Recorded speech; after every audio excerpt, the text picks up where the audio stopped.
제 전부들은 힘이 장존의 문음 전부가 견다 다그러 단검 전도 실문도 돈바드 제janla 기좀 자라는 저로 되는 정금선 저로 되기 전에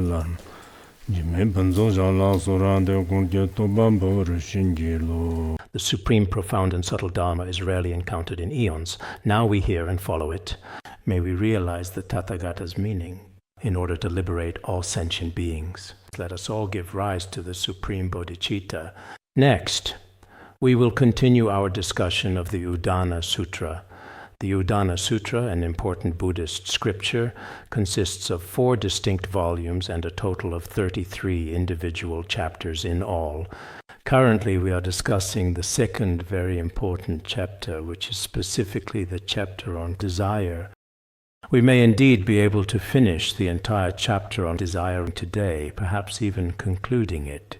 There is one more important thing to mention here, and I'd like to make a suggestion. This is for everyone who is currently present here in this session, and also for all those individuals who will listen to this class at a later time.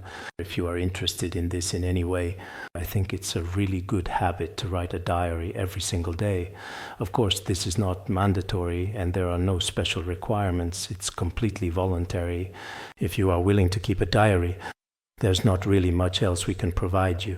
But for those of you who are definitely here, we certainly can provide each and every single person with a personal notebook. This is definitely not a traditional laptop computer. We can give everyone something, even a small, simple notebook for jotting down various thoughts, and important things will certainly do. Actually, this gesture is quite profoundly meaningful and can have a significant impact. Even if your writing isn't very good at this moment, on one hand, it helps you practice your writing skills. If you can write in Chinese, it's best to write in Chinese, if that's really not possible. Writing in Tibetan should be perfectly fine too, and you really don't have to write a lot every single day. Sometimes you might write more, sometimes a little less. Sometimes your writing might be a bit scattered, perhaps. Even if there's nothing particularly meaningful to record that day. I remember one time when I was writing the other day, I just wrote it like a detailed daily log, meticulously noting that I got up early in the morning, carefully proofread the comprehensive biography of Khenpo Sodargye, and immediately after completing that important task, I translated a bit of the Udāna Sūtra. Then I attended a few meetings. I wrote that one of them was held in the Sutra Hall here, where they discussed the installation of surveillance cameras, and afterwards I had to attend yet another meeting with the Academic Affairs Office about assigning Dharma teachers and counselors to various places. Then, in conjunction with the esteemed discipline department, we discussed various important issues regarding female monastics, specifically whether they could be allowed to wear a warmer undershirt inside and whether permission could be granted for that. Later on, there were some important matters related to Victory Continent that required attention, and then subsequently some other additional issues arose with the management committee. Anyway, it truly felt like I attended no less than 5 or even 6 separate meetings in a single very busy day. After that, in the afternoon, I translated the Treasury of Word and Meaning, and in the evening I lectured on the Udāna Sūtra as well as the Journey to the West, reflecting on the whole day, that kind of feeling and so on. Sometimes I add a bit of my own thoughts and experiences and things like that. Typically I don't record which specific sutras I recite in the morning daily or how I meditate, since these are daily routines and basically don't need to be written down. So it's things like this. It may seem rather dry and uneventful, but in fact after many years have passed, all the things that have truly happened back then. Personally, over the past several years, for nearly 10 years, I've been recording every day without fail. Back in the days when I used to frequently go out, this included the earlier Journey to the West and other similar works and so on. Before that, when His Holiness went to Mount Wutai, there were also some scattered notes. In 1997, when His Holiness went to the Han region, for example, to Mount Putuo and Mount Eme, as well as Mount Jizu, there are some detailed records and documentation of these meaningful trips. But later on, I never had the time to organize them properly. So I think all of us here should also just take a look at ourselves. It really doesn't require much time. At first, you might need to think about it for a little bit. But if you honestly record what happened that day, maybe when you reach an old age, you can look back at yourself and see how your diligent study, deep contemplation, and consistent practice were that year, and recall your feelings at that time. It doesn't have to be a lot. Just accumulating bit by bit over time. Sometimes that's truly meaningful. It's not that we necessarily have to do some grand or truly significant things, like spreading the profound Dharma or greatly benefiting all sentient beings, or writing down what kind of realization or state you've achieved in your own practice. These things don't need to be written down, but at the least, if you have some records like this, it might help improve your writing skills. In the beginning, your sentences might not be smooth or coherent, and whether you're writing in Tibetan or Chinese, it can feel very difficult. But as you gradually get used to it, practice makes perfect, and you'll slowly start to improve. You'll find that writing itself becomes meaningful for you, so you can certainly think about it for yourselves. A few years ago, we also wrote some things here, indeed, and some of them were written very well. Some people are still keeping records to this day. Of course, when it comes to writing, it's not enough to just write about what happened. You should also add your own feelings, right? There are two ways to approach this kind of writing. Some people think you don't necessarily have to use a poetic style or have especially beautiful prose. You can simply use plain, everyday language to record things, and that can still be meaningful. You might not realize it now, but 10 or 20 years from now, the life you lived back then in that place will still be very meaningful. In the past, there were some people who went abroad to study, and I encouraged them to keep a record during their 2 or 3 years overseas. It's best to document those experiences. After many years had passed, when they recalled their entire study experience, which teacher taught which class on which day, and how they felt during those lectures. Even just writing down a single sentence that moved you, or while attending a class, noting which particular sentence was especially helpful to you, or some of the things you did that day. Maybe you went a bit overboard or didn't practice patience well enough, or perhaps you failed to guard your sense faculties. Write down both the good and the bad aspects. This might have some meaning, but for us the main thing is whether we can persist. That's very important. At first you might be able to write regularly. Some of us keep diaries and can keep it up for 2 or 3 months, but can't stick with it. So in this regard, whether you are monastics or some lay people later on, whoever it is, see if you can develop this habit. It might be beneficial for yourself, especially for those who are students. In the foreseeable future, when you look back and read it, you'll see your entire mindset during that period and the things that happened around you. Over these years, I've experienced all sorts of things at the Institute. Sometimes happiness, sometimes suffering. If you record everything every day, after a few years, you won't be able to remember those things at all. But when you look at them, it all seems vividly clear again. There's a certain meaning to it. You can decide for yourselves about this. I'm just making this suggestion. If anyone does really start writing, please let me know when you do. We can take a look at it together then. For example, if we feel a little bit of pressure, that's perfectly acceptable. But if you really start writing, then after a year, you should look back at it. Say you start writing on September 1st, for example, or you begin in 2026. So you start on August 15th, for example. You can first make a draft. That's perfectly fine. Then you can organize it into text yourself. It's very easy to do. You don't need any special writing style for this at all, nor do you need to. Let's continue with the lesson. Now we're discussing the Udāna Sūtra. Longan longshu jeep jomba parun sober mafshijang sam longdo lakte pa yi dagdang zhanyang pongro shit, which says, those who indulge in enjoyment destroy wisdom and do not seek the next life. With corrupted intentions and desires, they harm themselves and others. This mainly talks about people who are especially greedy and materialistic. They end up harming both themselves and others quite severely, especially those who love money and wealth above all else. Earlier, we mainly talked about greed for people and relationships. Here, it's essentially about greed for material wealth and personal enjoyment. Actually, whether it's enjoyment or money, in a certain and very real sense, it is quite evident that many individuals are truly very eager to seek them. Some people genuinely love money as much as their very own precious lives and desperately want to obtain it at all costs. Someone once said, "I often pray to my revered guru. I pray to my guru to bless me to continually keep making money. But I don't know if it's because the guru isn't blessing me or for some other reason, but I'm making less and less money." Actually, everyone experiences this kind of situation. If we look at the literal meaning of enjoyment, enjoyment refers to our possessions and wealth.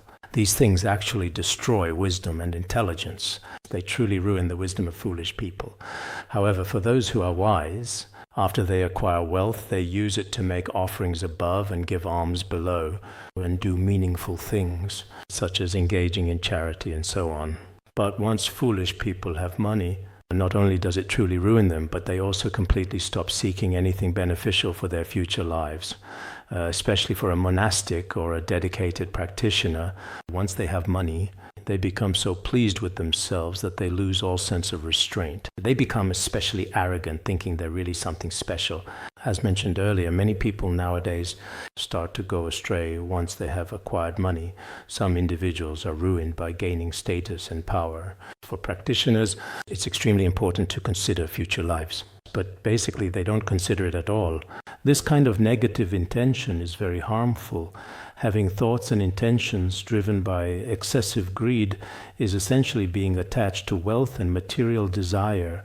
Driven by such powerful greed can truly corrupt one's spirit. They end up ruining themselves as well as others. They destroy themselves too. Their own practice and character are often completely ruined. Others are also harmed by this. Indeed, everyone connected to them ends up suffering in the end.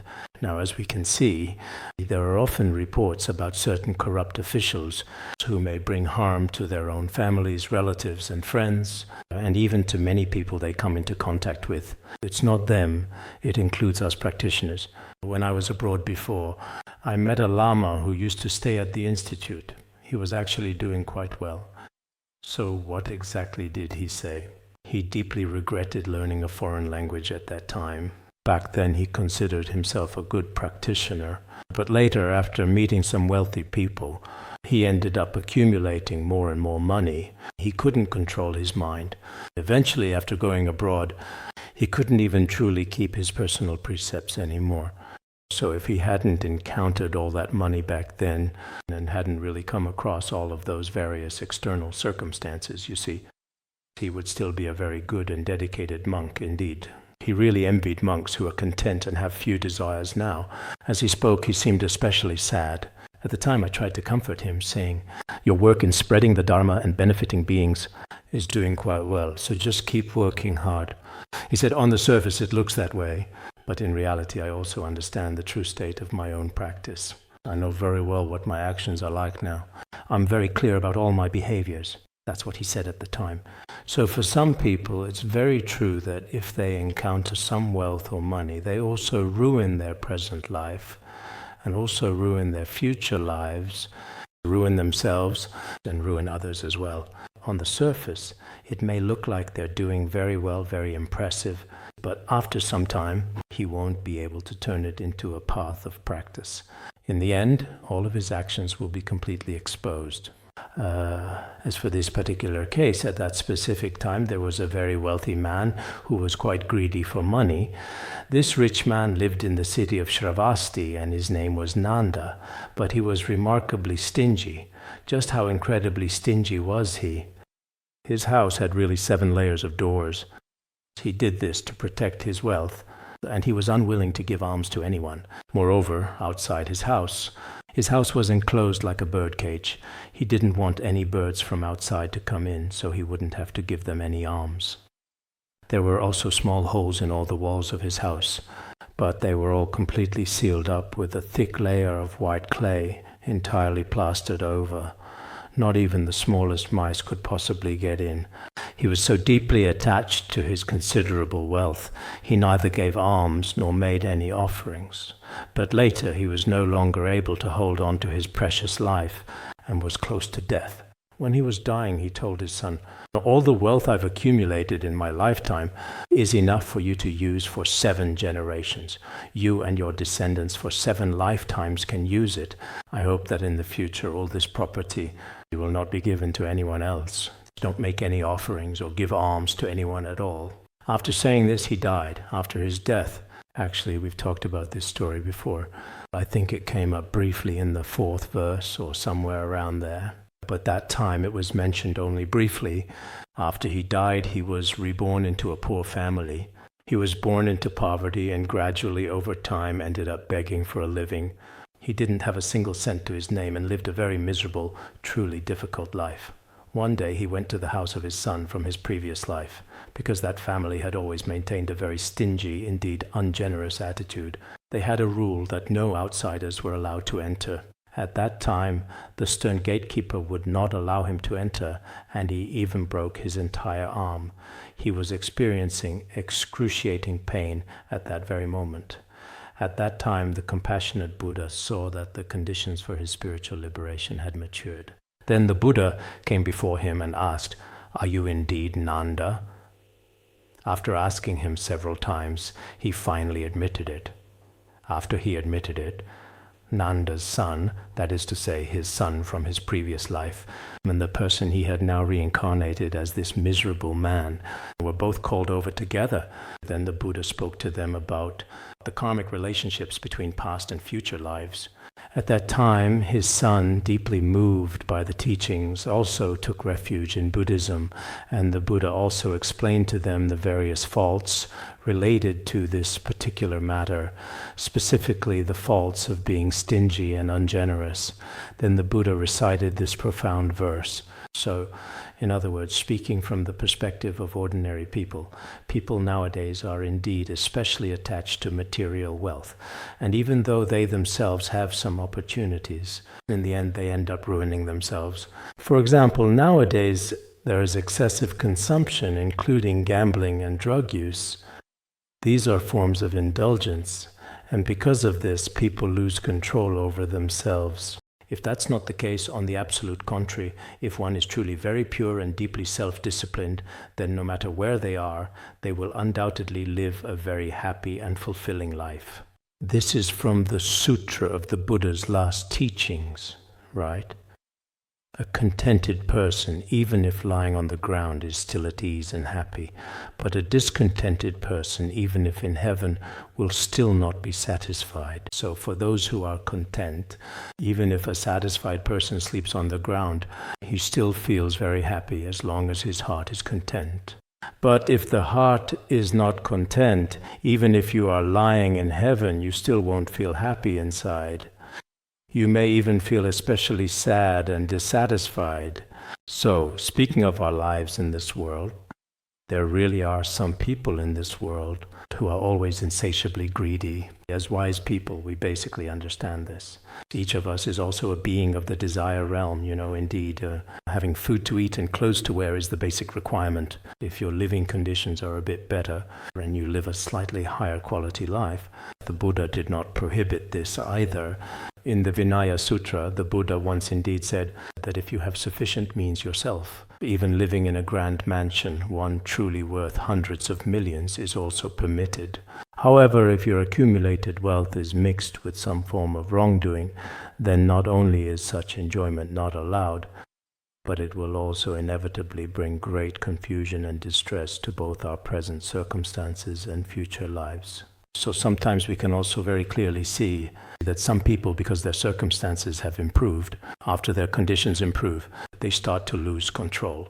Let alone diligently studying, contemplating, and practicing Dharma, they might indulge in a life of pleasure and excess, engaging in all sorts of a variety of illegal activities.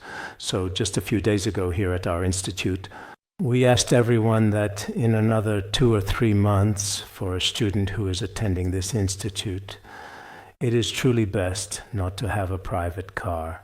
Otherwise, some individuals here might choose to purchase very expensive and luxurious cars, or a few people pool together to buy a car. And in such cases, I've heard that, of course, among so many monks, it's quite normal that a very small number of people behave this way. However, many esteemed Khenpos and respected Dharma teachers saw, in order to carefully protect everyone's budding and developing faith, so when it comes to various external enjoyments, including assets like cars and houses, in these particular aspects, we firstly advise everyone to avoid living a life of excessive luxury as much as humanly possible. If you have this kind of good fortune, maybe no one can control it, and in the future it may be uncontrollable, but at the least, our academic program basically lasts 15 to 16 years, but authorities are now requiring it reduced to 8 years. But no matter what the circumstances during your academic studies, it's always best to study diligently and wholeheartedly, and live a relatively simple and plain life. That's the right way to do it. Otherwise, like in some universities actually abroad, students are not allowed to drive luxury cars on campus. But there are some rich second-generation and official second-generation students who buy luxury cars outside the campus. Before classes are even just over, they start wandering around everywhere, living all kinds of truly extravagant lives. But then later on, most of them actually end up performing very poorly academically, even though you attend this university, a prestigious one. If you don't truly settle down and diligently study hard during your time there, if you don't calm your mind and focus on your learning, then other diligent students will certainly achieve excellent results and outstanding accomplishments, while those with even better conditions and more advantageous circumstances often end up not doing well academically. Now, in our society, there are also many people like this, including in some schools, where students with poorer backgrounds study especially diligently and solidly, while those with better conditions don't do well academically. What's the reason? It's just as it's said, the wisdom of fools is ruined by indulgence, which destroys both this life and the next, and harms both oneself and others. In the end, even their families have to pay a lot of compensation for them, with all kinds of lawsuits and various situations arising. So if a person truly lives with contentment and few desires, this is a very good form of spiritual practice and also a kind of profound faith. Although some people might say, we're not monastics, or I'm not a Buddhist, but as a person, we should also strive to be more balanced. Don't be extreme or swing to either end. If you are too poor financially and can't manage to survive in life, that is also a kind of suffering. If you are too wealthy, then it becomes meaningless as well. This principle will also be discussed further below. So when we carefully look at this scripture, perhaps in the hearts of many people, we find a deep resonance. Some truths about real life may arise. Most people say that having money is a good thing in today's materialistic society. In fact, that's exactly how most people are thinking nowadays around the world. But those who are truly happy with wealth, maybe there are some, but they are very few. This will also be discussed below.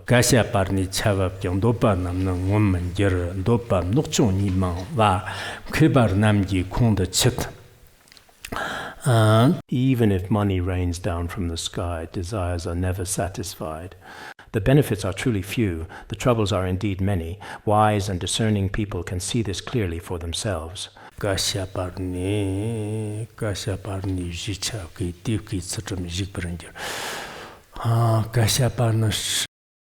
Tibetan it's called Gasyaparna, but when translating, it refers to coins, gold coins, or currency. So if you write it all out, it truly seems like there are a significant number of words, but unfortunately there is absolutely no way around it at all.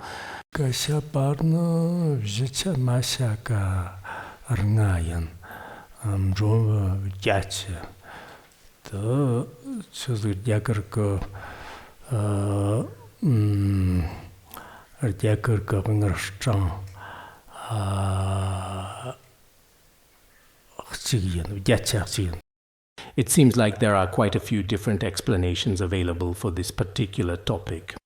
In the 50 stanzas on Samanera, it refers to a type of money or currency called Gashabana. Gashabana was a significant form of currency used in ancient India. This particular currency, in other words, meant that there was a rain of gold and silver pouring down in abundance. It's like how we've been experiencing really heavy rainfall in Tibet recently. Imagine that it were money, perhaps like American US dollars or Chinese yuan, constantly pouring down from the sky over and over again. In fact, for ordinary people who truly lack wisdom and insight, their desires still can't be satisfied. Even when such a rain of precious treasures falls, it should be enough to satisfy them, but it still isn't enough. Moreover, the actual benefits derived from this particular kind of wealth are in reality very meager. The advantages one truly gains from it might at most merely allow you to eat well and dress well, and solve your needs for food and shelter. But what it truly brings you, in fact, that's all money really does. What it brings you is first food and shelter. Second, it lets you show off your considerable wealth in front of others. It's just your so-called superficial glory and material wealth, absolutely nothing more than that at all. But in reality, there are many, many serious potential drawbacks. Once you have money, all sorts of issues arise, including having to guard it, worrying about it being stolen by others, and so on. There are all kinds of worries, all kinds of suffering, all kinds of anxieties. There is an especially large amount of suffering. So, a truly wise person understands this profound situation completely. If you are indeed wise, you inherently know that material wealth itself is not really a good thing at all. I think it's mentioned in the A commentary on the aspiration of Sukhavati, isn't it? When the Buddha and Ananda went together, they saw a golden vessel, right? Anyway, they saw some gold. Then the Buddha said, "Oh, a poisonous snake, you should stay away from it." At that time, Ananda said, "Where is the poisonous snake? This is something very precious." In the end, a farmer found it. After he got it, he took it away. After he took it away, someone followed him. They said, "My golden vessel was stolen by you." He was imprisoned by the authorities. The farmer then realized, what the Buddha called a poisonous snake really was a poisonous snake. It looked just like gold, but in reality it was a poisonous snake. So many of us nowadays, the people who are locked up in prison, most of them are there because of financial motivations, whether it's the theft, the practice of embezzlement, or the violent crime of robbery, all driven by the pursuit of money. In all sorts of situations, their entire lives are completely ruined by it. A person's entire life, including most people nowadays, if you look at the news now, some individuals, for example, have embezzled a staggering 200 million, and some individuals are given suspended death sentences. Some really are. Like just the other day, there was someone, how much was it exactly? He used up 800 million or something like that. He was actually sentenced to death on the spot, just like that. So people are sometimes ruined by money. Birds are often completely ruined by food. There's a saying like that in the world, isn't there? So, regarding this story back in those times, the king Rulun, who was also widely known and recognized as King Mandhata, throughout his entire life, his merit and fortune were extraordinarily great. In the distant past, he had offered 7 humble peas to the enlightened Buddha. After some virtuous causes and conditions ripened, he became a powerful wheel-turning king. His exalted status was indeed on par with that of the mighty Indra, the king of the gods. His lifespan was also equal to that of Indra, the king of the gods. He experienced only profound happiness and joy without any suffering whatsoever, but because his deep-seated inner desires were never truly satisfied, he eventually fell to the ground. When he fell to the ground and was about to die, he recited this verse. It seems that at the time, it wasn't described as a rain of money, but even if a rain of the 7 treasures were to fall, desires are never satisfied. Therefore, desires bring about all kinds of problems. The benefits are very minimal indeed. So the wise should truly understand this. That is precisely how this verse came about at that particular time. Also, there is another story said to have taken place in the city of Shravasti. There was someone named Bhoja or something like that. He originally wanted to become a monk, but when it came to ordination, he just couldn't do it. He was never able to let go of his money and treasures. Because of this, his desires were particularly strong. Later, the Buddha, this verse and the following verse, these 2 verses, the Buddha also spoke them due to such a circumstance at that particular time. There is also this version of the story. So in this intricate and complex world, no matter how substantial the amount of money you possess might be, it might not actually hold significant meaning or provide true value to you. Of course, if you have absolutely no money at all, then life can indeed be a little bit difficult. But if you do have some money, no matter how much more you actually have, even more than you had before, for example, whether you have 1 million, 2 million, or 3 million, it basically becomes just a concept. There isn't really any real, truly tangible benefit. In fact, it might even bring you a significant amount of trouble. There was once a man in America. He seemed to be involved in the construction business, and he fortunately won the lottery. When he won the lottery, he was undoubtedly ecstatic. I think it was around 2002. At that particular point in time, he got approximately $300 million, a substantial sum of money. After paying taxes on the $300 million, he ended up with approximately $100 million. But after he acquired it, he started acting quite crazy. He bought private jets, luxurious yachts, and gambled excessively. A lot of people are like this nowadays. As long as they have money, nothing else matters. I've heard that in some places people dig for caterpillar fungus, and if they get a few 100,000 yuan, they immediately go to the city to gamble and eat hot pot. That's just small money. And then for the big money, nowadays many incredibly wealthy and affluent people start buying luxurious yachts and private jets, and then engage in all kinds of illegal activities. In the very end, including himself and his entire family members, they all suffered. His family was ruined and lives were lost. In the end, he said, "Oh, when I won the lottery back then, why didn't I just tear up the ticket? If I had torn it up, I wouldn't be facing such misery now."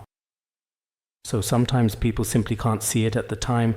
It really looks like he truly became rich overnight, and when he got so much, he was overjoyed. But things didn't turn out that way in the end. In ancient Greece, you might have heard of this historical fact too. In ancient Greece, there once was a powerful and renowned king who specifically went to worship the gods. When he earnestly prayed, he greatly wished for ample money. He truly desired substantial wealth. The god granted him the power of the Midas touch. With this Midas touch, truly anything he touched would turn into gold. The king was extremely happy. At first, no matter what he touched, it would immediately turn into gold. But in the end, everything he tried to eat or wear all turned into gold. For example, when he tried to eat a steamed bun, as soon as he touched it, it turned into a piece of gold. And when his clothes touched him, they also turned into gold. Even the people he loved most, everything around him, completely transformed into solid gold. At that point, he became extremely miserable. He used to love gold very much, but now it was unbearable. With everything turned to gold for him, he couldn't even function properly anymore at all, so he desperately begged the powerful god to stop this terrible situation from happening immediately. And the god eventually took back his magical power. Although there are many such fascinating legends in ancient Greece, maybe things like this really did happen. We might also have similar legends in Tibetan history. There are indeed some similar stories as well from various cultures. So, even if it were to rain down the 7 precious treasures all day long continuously, if we ourselves do not possess a good way to make use of them, we might not be happy either. So some of us think, oh, it's fine. If I had money, things would definitely be good. Even though we've talked about many drawbacks, having money is definitely not a bad thing. You can do all sorts of things with it. Maybe that's what people think. But perhaps in actual reality, immense wealth often brings with it a significant amount of worries and numerous considerable troubles. Nowadays, even in some of our monasteries, if the monastery's income is decent or even just average, the practitioners there probably don't have to worry about food or clothing. That's still pretty good. But if there's too much money, there are also all kinds of significant problems that come along with it. I won't go into all the intricate details, but there are many pressing issues, including buying cars, frequently going out for entertainment, and so on and so forth and the like. Monasteries are like this too. So nowadays, some people who don't really like Buddhism, if something happens in a certain monastery, even if it's minor, they talk about Buddhism every day. But actually, that's not the case. If we look at it properly, among Buddhists, there are both ordinary people and sages. As for ordinary people, before they attain first Bhumi Bodhisattva, even if they've reached path preparation or accumulation, they still have worldly concerns. They still have defilements to abandon. So, on certain occasions, they deliberately employ various means to initiate the suppression of Buddhism, its monasteries, and its profound teachings. In reality, there are indeed certain other underlying reasons that contribute to this situation. I think it's really like this, because the whole human world is a very complex and intricate community. No matter how good or well-intentioned a group we claim to be, some challenges and problems will inevitably arise and manifest themselves within that particular group. This is a very normal phenomenon. It's not just Buddhism. I think other religions as well. If the truly ugly and undesirable aspects were magnified, I genuinely don't believe there wouldn't be any such instances. However, it is quite possible that some religions might indeed be considerably more powerful and influential, including the fact that related media might not necessarily expose them. Even if they are exposed, it's only for a very short time, just a brief flash, and then it's gone. Because when it comes to Buddhism, we talk about practicing the 4 ascetic principles, right? Practicing not hitting back when others hit me, not cursing back when others curse me, not getting angry when others get angry at me. When others expose my faults, I don't expose theirs. They understand. The media knows that if I say I'm a Buddhist, I practice the 4 ascetic principles, even if they curse me, I wouldn't curse them back.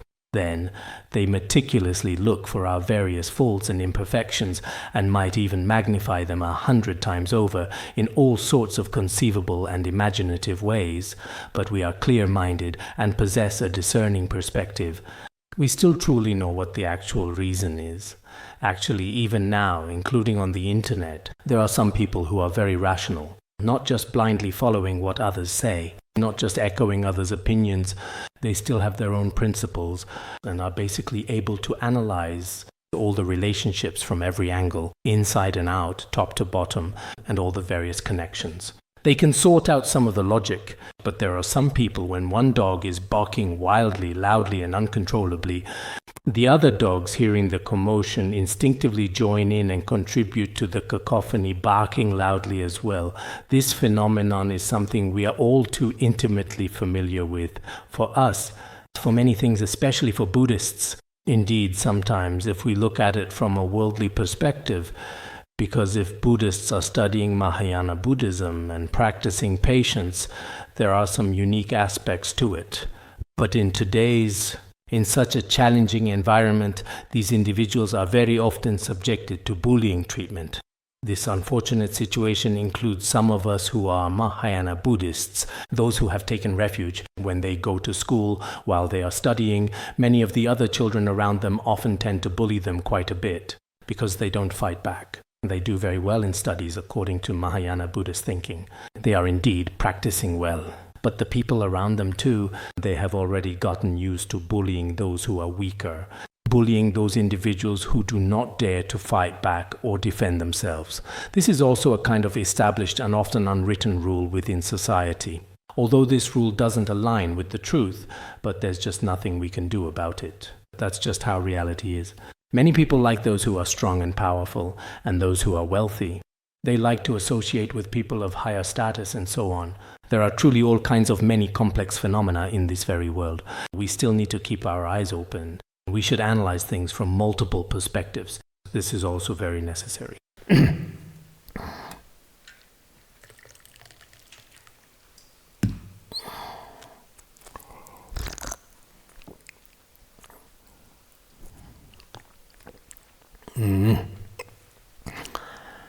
So what exactly is coming up next? Is this part completely finished now? Even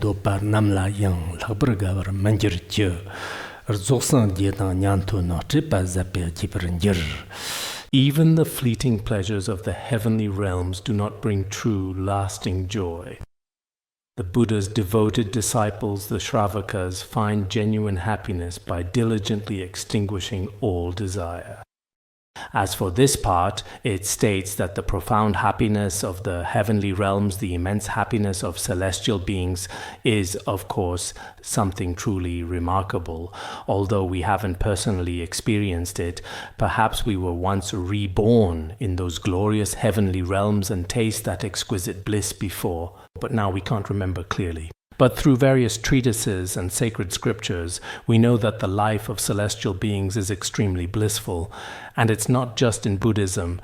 Other religions also describe the heavenly realms quite extensively. So, in some religions it states that after death one either falls into a fiery hell or ascends to a glorious heaven. So this kind of happiness in the heavenly realms, actually there's nothing to be particularly delighted about. Because when you truly look for the essence of happiness, when you try to find it, it's also like a dream, an illusion, a bubble, a shadow, without any real substance. So there's really nothing there either. If we don't even feel joy for the happiness of the heavenly realms, then as for the happiness in the human world, or the happiness of the asuras, there's even significantly less reason to truly envy or desperately cling to those things. If we don't even cling to the happiness of the human world, then among the animals, hell beings and hungry ghosts, the 6 realms, there's nothing worth being greedy for either. So this kind of pleasure, born from desire, in fact, even with all sorts of delightful enjoyments in the heavenly realms, if you carefully look at the heavens,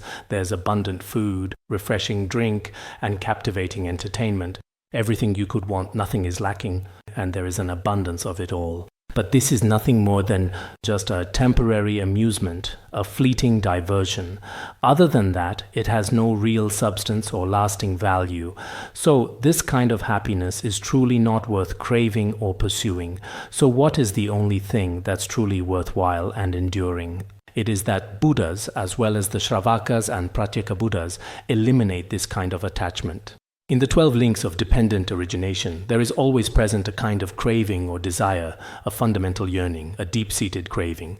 And if these cravings are extinguished, then that is something to truly rejoice in. Only Buddhas and Bodhisattvas, whether Buddhas, Bodhisattvas, Shravakas or Pratyeka Buddhas, they know, and their way of thinking is quite different from that of ordinary worldly people. Their general attitude toward worldly pleasures and the pursuit of such things is also distinct, may temporarily involve similar feelings, and this is something that everyone definitely experiences. For example, when people in the world acquire wealth, or experience satisfaction between the opposite sexes, these are all things that can be accepted. But in reality, there is nothing truly worth being attached to or craving. There was once a foreign journalist, a well-known figure, I saw a video about it, who once asked a revered Rinpoche saying, "You monastics have renounced all the things we enjoy in the world. All these pleasures of life, isn't it truly painful? Can you really endure such a thing?" That's precisely what was said at the time. Then this great master wisely replied, "If our body truly itches, scratching it certainly brings a bit of temporary pleasure indeed. But if your body doesn't itch at all, isn't that even better?"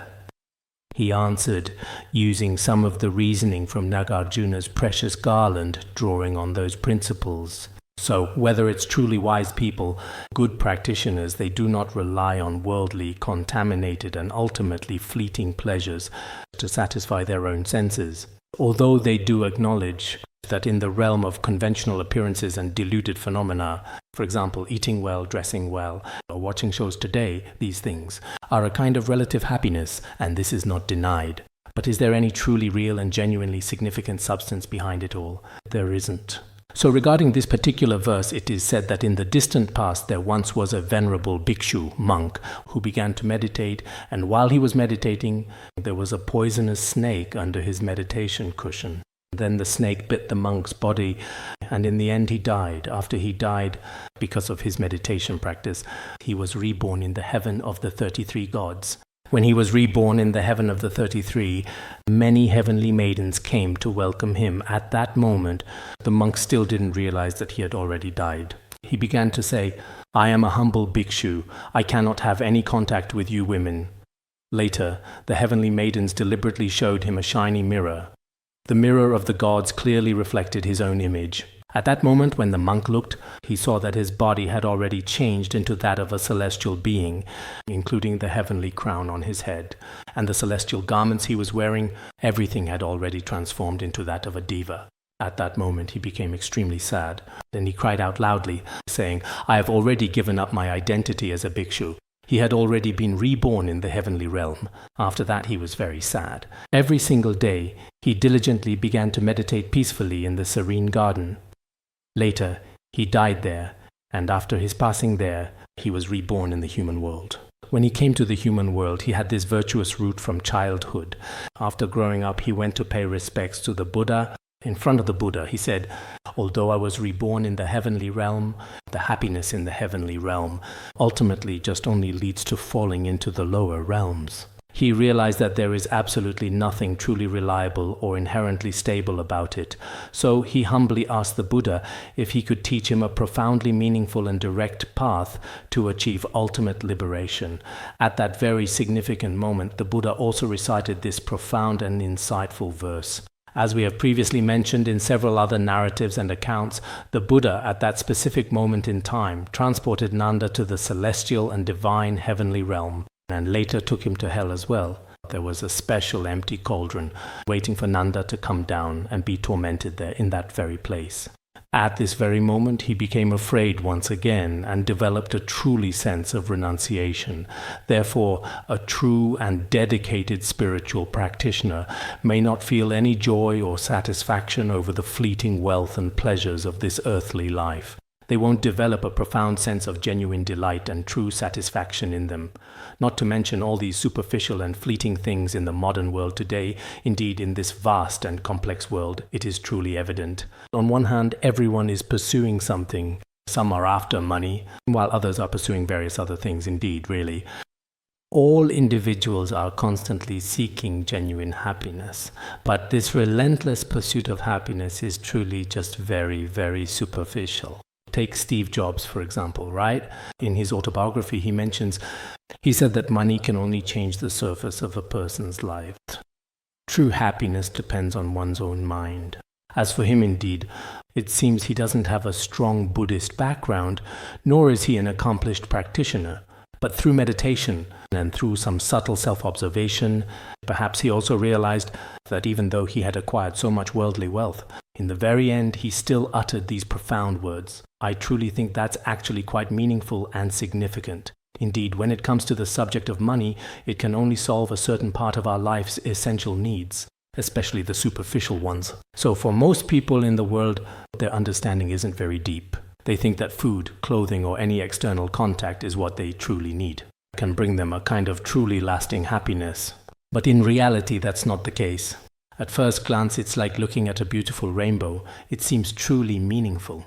But when you actually try to find its essence, it's just like chasing a rainbow, or like analyzing a banana tree. There's no real substance to be found. So sometimes when we just simply study in this way, when we analyze things like this, we feel more and more that what the Buddha said is absolutely true, without a doubt.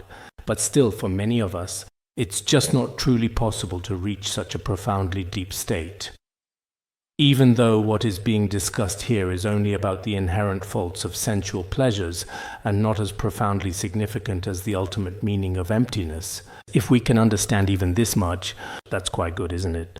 Now, there are millions of people in the world who are muddling through every day, chasing after fame and fortune, pursuing material gain. This world is becoming more and more like this, especially now, when wealth and resources are increasingly hard to obtain, and the global economy keeps declining.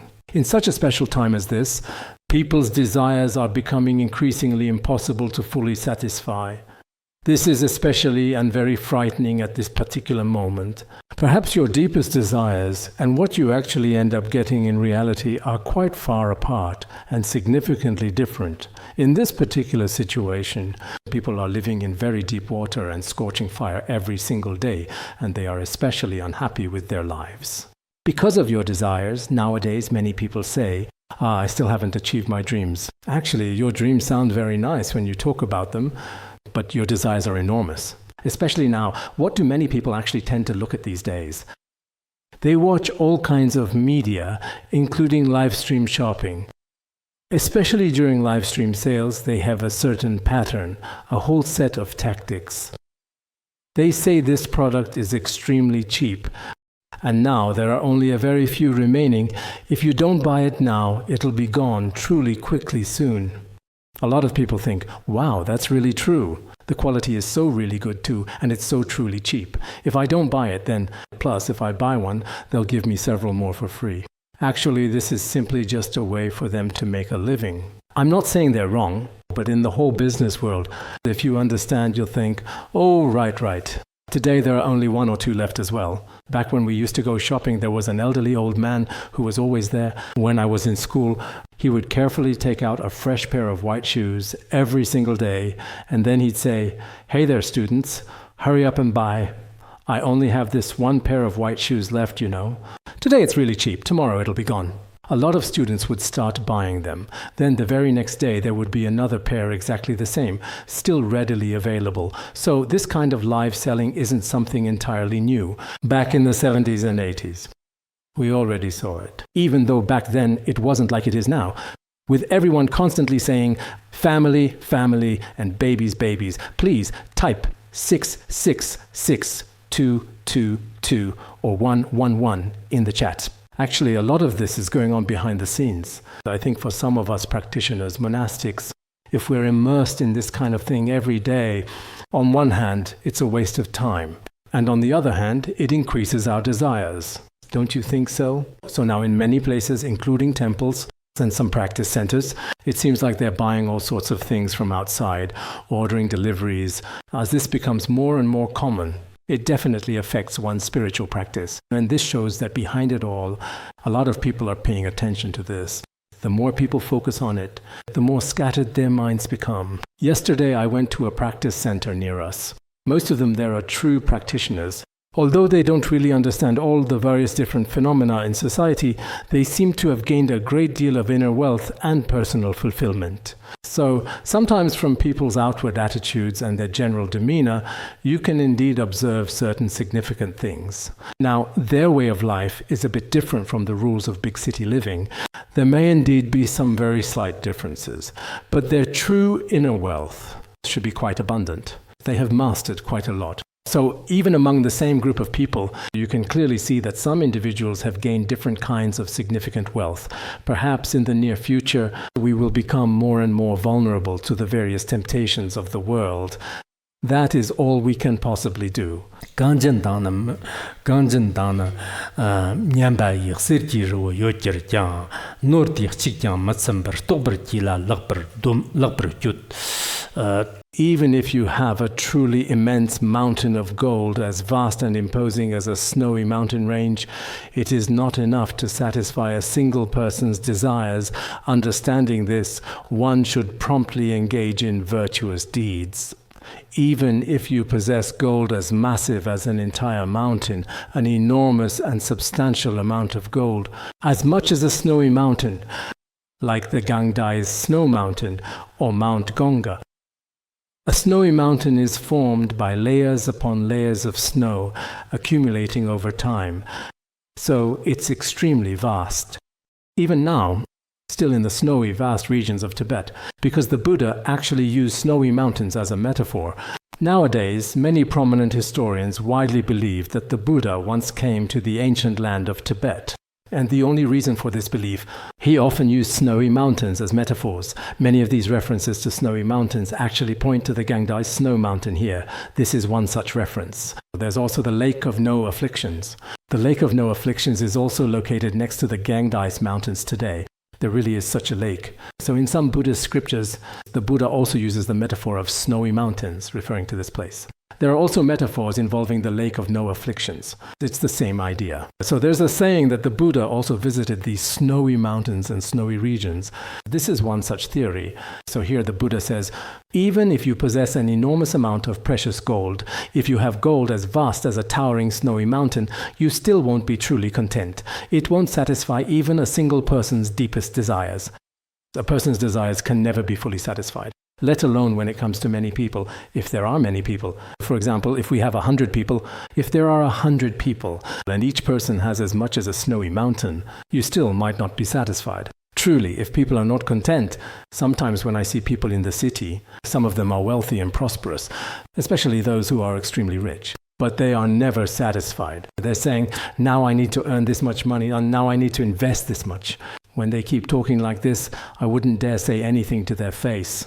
Oh, sometimes you have to go along with it. Your ambitions are great. The more you earn, the better. This is also beneficial to society, and it's good for you personally as well. Sometimes we have no choice but to go along with it, since there's no need to offend anyone. Some Dharma friends, though, like to offend others. They say whatever comes to mind right away. Actually, that's not good. You should go along with it. Unless it's absolutely necessary, there's no need to criticize others, especially of you who have studied logic. As soon as you see something a little unreasonable, you immediately scold them. There's really no need for that. It's better to just go along with them. Yes, yes, yes. If you earn even more money, some elderly people will say, if I earn this much more, or after I live for this many more years, we can basically see through this. So what does that mean? If a person can't even be satisfied themselves, how could they possibly be satisfied with anything else? So after you understand this principle, you should still truly do your very best to practice virtuous deeds indeed. Now regarding this, the Buddha was living in the city of Shakya at that particular time. Shakyamuni Buddha at that time was residing in a certain town. At that particular time, it is quite possible that the revered Buddha had not yet left his home to become a monk. During that specific period, when he was known as the esteemed Prince Yicheng, or more widely recognized as Prince Gautama, the prince began to ponder and reflect profoundly, thinking to himself, if I were to become king, I might end up killing or encouraging others to kill, and create a lot of negative karma. So at that time he was unwilling to become king. Later, a powerful and menacing demon king came forth and said to the young prince, it would be best if you used your own supernatural powers to obtain the throne. That would be very good. At that time, the prince said to him, you evil one, what do you truly mean by this statement? What is the real meaning behind what you are saying? Then the demon king said, I once personally heard this profound teaching in front of a Buddha. When I was listening to the Dharma, the Buddha clearly said that if a person possesses the 4 bases of spiritual power, with these 4 bases of spiritual power, one can indeed obtain the throne, and also acquire wealth as vast as a mountain of gold. Some of the Tibetan translations have slight differences in wording, but the meaning should be like this. He would obtain wealth like a mountain of gold. So you should pursue the 4 bases of spiritual power. The demon king kept having this kind of conversation with him. At that particular time, the Buddha, the prince, also fully understood what he was talking about. Later, whether it was to effectively subdue other sentient beings or strictly according to his own established principles, it is described here. So even if you possess immense wealth, like a truly towering mountain of pure, glistening gold, or as vast as a snowy mountain, the human heart is truly never fully satisfied, and it consistently yearns to pursue even more. Isn't that precisely how we, as individuals in this vast and complex world, inherently are? If you have 10,000, you want 1,000,000. If you have 1,000,000, you want 10 million. If you have 10 million, then you want 100 million. So usually you can't see this in front of poor people. But when you interact with the wealthy, you realize that human desire is truly insatiable. A cow, for instance, may drink from 1,000 different rivers, yet it only ever needs enough water to adequately fill its own belly. No more and no less. A bird, even though it may perch in 10,000 different trees throughout its life, ultimately only occupies a single branch to rest at night. What profound meaning can we derive from it? For instance, let's consider the example of a yak. It may drink water from many 1,000 rivers, from 1,000 small streams. But no matter how much water it actually drinks, what does it actually and truly need to accomplish its purpose? Just enough to fill its stomach, a single yak's belly. Even if there is an enormous amount, even if 1,000 rivers are right beside you, you can only drink so much. And as for birds like sparrows, crows, as for these, they may dwell among thousands upon thousands of trees. In a vast forest, you could sleep anywhere. But when it comes time to actually sleep at night, it's only on a tiny branch. No matter how much a person owns, they can only possess this much. Beyond that, there's nothing you can do, truly. Just like just the other day when His Holiness really talked about Rockefeller, he was truly the richest man in all of America at that particular time. He was indeed quite remarkable. And he also did a great deal of good in terms of his charitable endeavors. He even founded the prestigious University of Chicago, which I have previously visited. His numerous photos are posted everywhere there, and he also established the Rockefeller University. Following this, he also contributed to other esteemed institutions like Harvard and MIT as well. He funded all of these. He was extremely wealthy. He was known as the oil king of the world at that time. But as he accumulated more and more money, he personally felt that he himself even said that the more money he made, the greater the profound pain in his heart became. In the end, all of his vast wealth was used for various charitable causes. Even now, several generations of his family have continued to pass down this considerable wealth. There's a well-known saying in the world that significant wealth doesn't typically last beyond 3 generations. After 3 generations, it seems that wealth may not last. But the Rockefeller family appears to be different. Even now, they are still involved in many charitable and public welfare activities. They are all engaged in these efforts. So according to their particular perspective, no matter how incredibly wealthy a person truly is, it's still very much like this. So sometimes, when we encounter some especially wealthy people, at night they still only sleep on one bed. Other than that, there's nothing more they can do. No matter how rich they eat 3 meals a day, maybe those 3 meals are better than average. But even if he eats more, he can't eat that much. His stomach is just like that of an ordinary person. When it comes to clothing, some wealthy people aren't even that overweight. They're actually quite slim. So sometimes we think, wow, he has billions and billions, and we end up worrying on his behalf. But he himself isn't worried, right? Oh dear, what will he do with so much money? What will happen when he dies? Actually, these worries are unnecessary, aren't they? So that's what's being talked about here as well. Even if you possess a truly immense mountain of gleaming gold, in the very end, when it comes to what you can fully enjoy, it's just a little bit at a time. Other than that, there's really nothing more. And these wealthy people, they often have to take sleeping pills because they can't sleep well at night. They're carrying these pills with them all day long. But poor people are quite different. Like beggars at the crossroads, they are often overlooked. Sometimes they sing really beautiful songs. And as people get wealthier and wealthier, they basically stop enjoying singing. They have a lot of psychological pressure and so many worries. And the more they think about it, the worse they sleep and eat. That's just how it is. So sometimes when we really look deeply into the lives of those who are truly wealthy in society, it's actually not such a happy thing. That's why more than 2,500 years ago, the Buddha explained the intricate concept of wealth so thoroughly and comprehensively in such vivid and compelling detail. So sometimes we, as individuals, when others speak ill of the Buddha or criticize him, we do not intentionally rush to refute them. Even then, we remain calm. Nor do we try to immediately dispel their wrong views or misconceptions. But we also understand that they are indeed immersed in another kind of cultural perspective. This is something we should be absolutely clear about. We should truly recognize and understand these principles ourselves. Therefore, we shouldn't allow ourselves to become too bewildered. Gangtag dungar deyi girshi ba tetag namyang dodla gaman yir jikten tagna zingir girshi ne tetag dirshi ftamba slopr shida ftamba di ftamba de sango kusong zir de ftamba kheba go ja gangapna di demjera gna ja kartsavina na da ftamba zikyor di chance song ji de zikki poyin zare de tetag dirshi tetag dirshi ftamba slopr Those who understand the cause of suffering will never crave worldly pleasures. Desire is the root of all suffering in the world. The wise teach this to everyone. To understand the cause of suffering, to understand the cause of pain, because karma and afflictions are the causes of suffering, such a person will never be attached to fleeting worldly pleasures.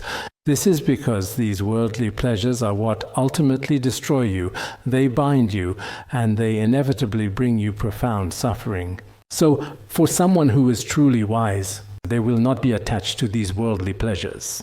Desire is the root of all suffering in the world, because these cravings or desires, in fact in this world, the most severe thing that truly stimulates your senses, including what is thoroughly explained in the commentaries, such as various cattle, cherished loved ones, wealth, and elephants.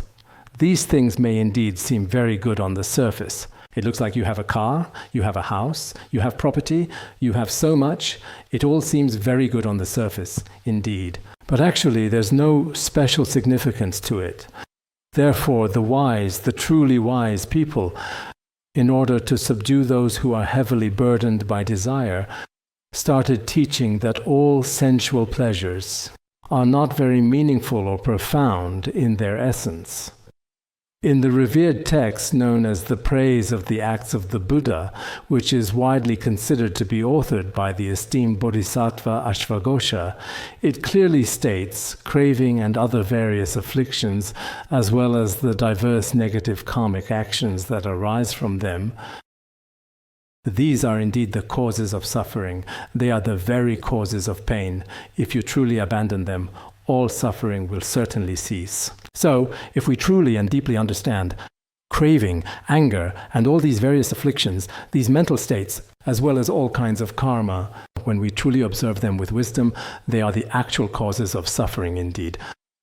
If, just as mentioned earlier, one truly understands with the wisdom eye of the Buddhas and Bodhisattvas, or if we as practitioners truly and deeply understand the fundamental causes of suffering, then inevitably suffering will indeed cease. When we know this truth, it's like recognizing a thief. If it's a thief, no matter how eloquently he speaks, we will recognize him.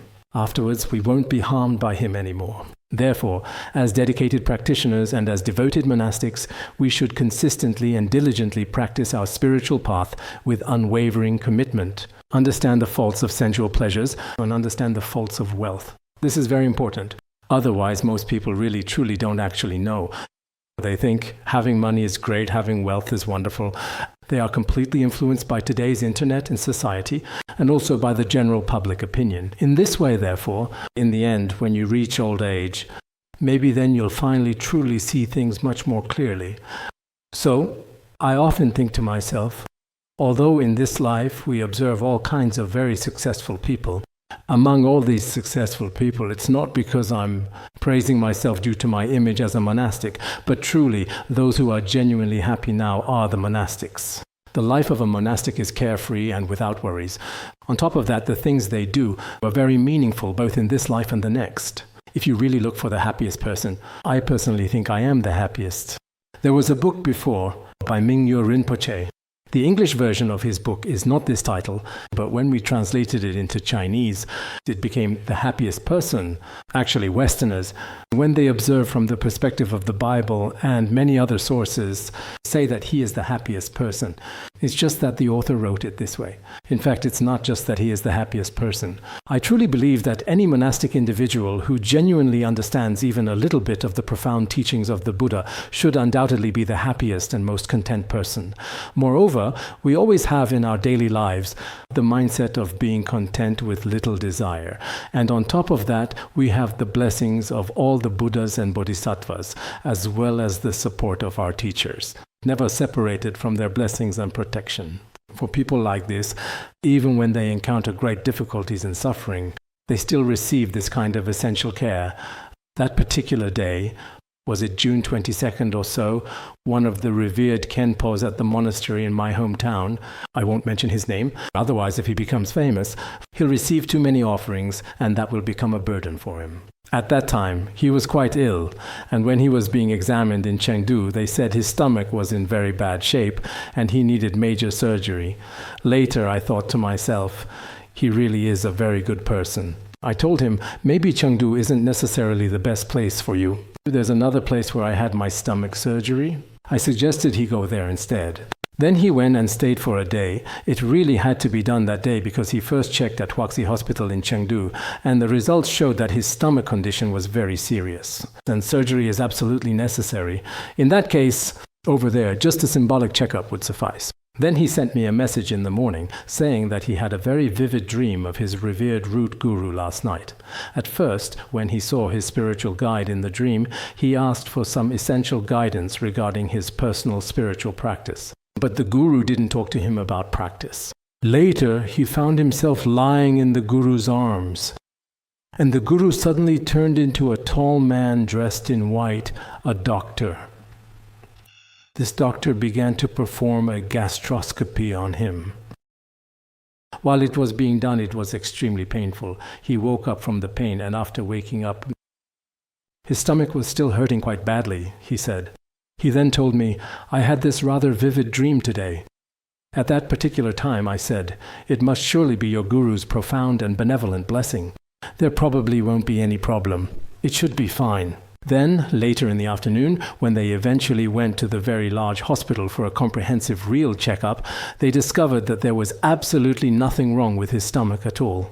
When they checked again in the afternoon, there was nothing at all. Then he sent me yet another message, saying, "I truly don't have any illness anymore. I can certainly be discharged tomorrow." I said, "It must have been your esteemed guru who completely finished the surgery for you. It's really quite remarkably good. And this isn't just, just bragging to each other. It's just real. If you don't believe it," I still have our entire conversation saved on my phone. Then, the very next day, he bought a plane ticket and immediately came back. So, sometimes I personally and deeply feel that the true and profound blessings of the three jewels are utterly incredible, manifesting in such unexpected and powerful ways. Even if we encounter some difficulties, no matter in what aspect, if we truly have faith ourselves and are in tune with the Guru and the three jewels, even when we're at the lowest point in our lives, we will still receive help in unseen ways. Of course, not everyone will experience this kind of response. But in some real situations, people who don't have faith now, some materialists may not acknowledge it. But it's fine if they don't acknowledge it. In today's world, there are plenty of things that people don't acknowledge. So, it is important that we should also carefully observe these important matters. Whenever the steadfast one speaks of taming sentient beings, the cause of suffering refers to things like desire, and these must also be eliminated. That is the end of chapter 2. We'll stop here.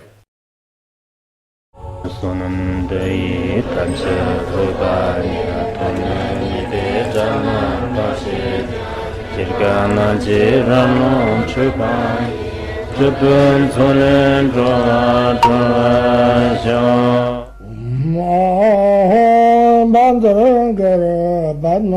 Sūtra